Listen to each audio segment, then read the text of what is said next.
If you have an eating disorder, I can almost guarantee that at some point someone has told you that you're unable to think clearly because of lack of nutrition or engaging in eating disorder behaviors. And that the more you consistently nourish your body adequately, you'll be able to change those processes and critically think and rationalize things differently. They're always like, just hold on tight, keep doing it. Eventually, there's gonna be a shift in your brain. But sometimes it feels like that shift is never gonna come.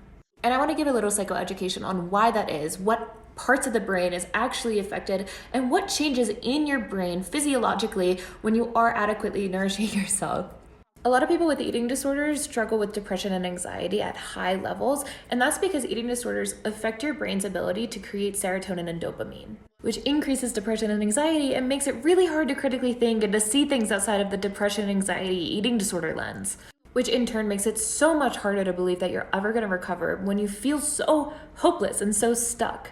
Malnourishment actually increases your dopamine levels in your brain, which increases your anxiety, which in turn makes it harder to eat because your anxiety is high about the food.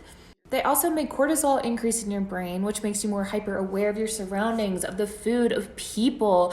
That is part of the reason why a lot of people with eating disorders are afraid to eat in front of people, are afraid to go out in public, are afraid to show their bodies, are afraid to eat food, keep food down, or to stop eating.